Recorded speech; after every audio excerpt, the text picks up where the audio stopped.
Right, hi guys, so in today's video I'm going to show you how to lay turf. So this is my own garden, and the first thing you want to do is get the ground level. So what I'm doing here, I had a load of soil left over from when I dug out a base for a patio, so that's what I've used primarily for this. A little bit stony, not perfect, but alright. So basically spread it all around. This is the first job you want to do, is a rough level, and then once you've got it roughly level, walk over it like that, so you're trampling it down. That way, if you lay your turf on it, it's got quite a firm base. Then I've just gone over it again. When you walk over it, you'll feel the lumps and bumps, so you'll know the areas. And then I've just got a couple of bags of topsoil, and I've gone over that just to kind of level everything out.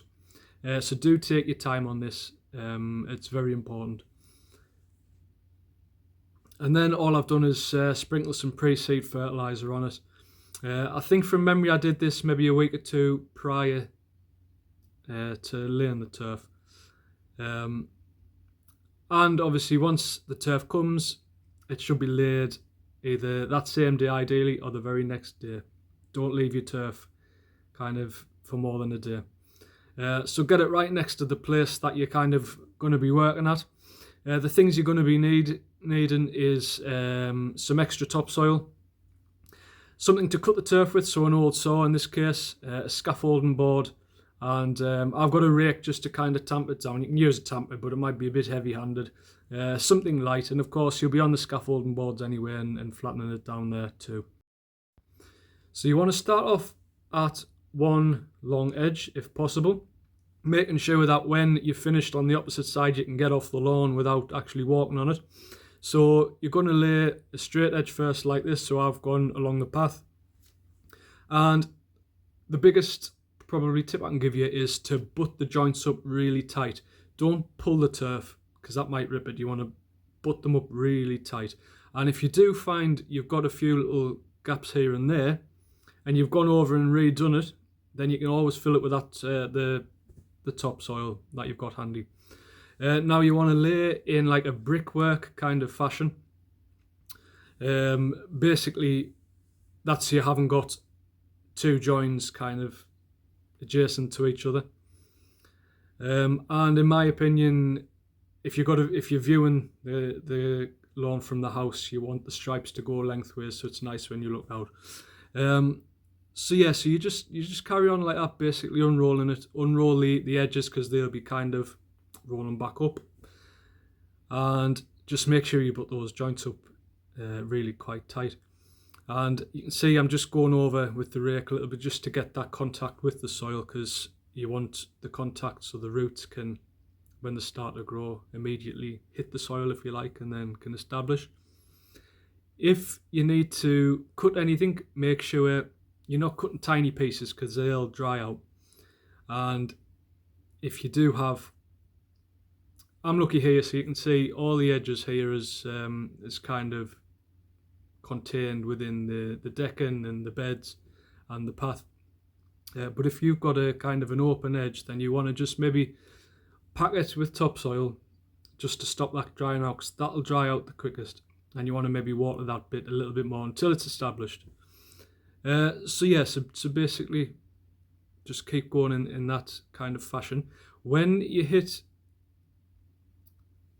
an edge and that row might be too small, because let's face it, you're going to be pretty lucky if you've done the width of the garden for the roll to be kind of the exact same width, and for it to fit nicely. So you don't want to leave yourself a tiny little strip. Now you'll see in a second here what I've done. So I've got that dodgy little corner there, so you can see what I'm doing, just cutting it there. So it's not a huge piece, it's not a tiny piece really. You don't want something really small.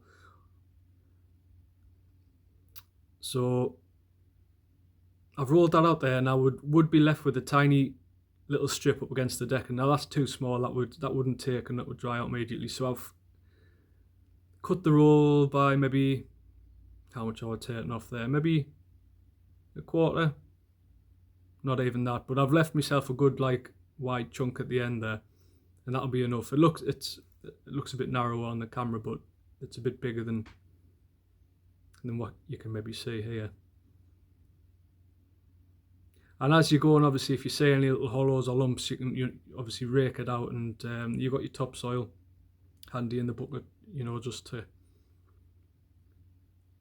sort that as you go.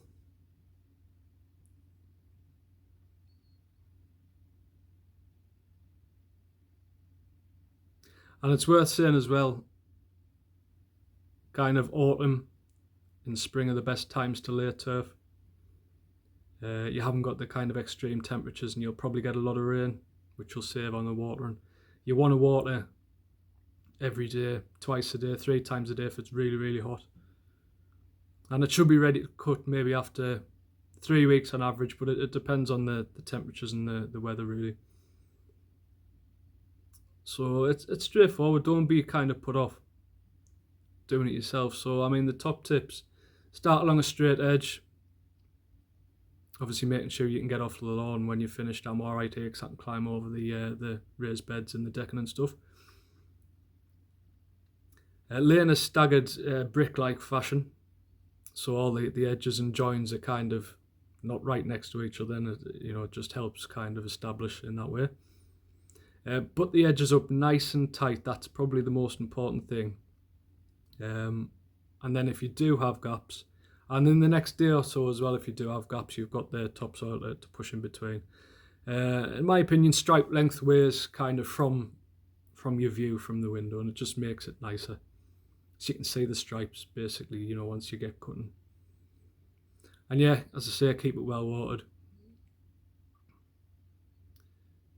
You cannot water turf too much really, so definitely don't underwater. And it should be ready, as I say, in about 3 weeks for your first cut. Lift it first. If it lifts, give it another week. If it doesn't lift, you're okay to cut, and that's how it looks at the end.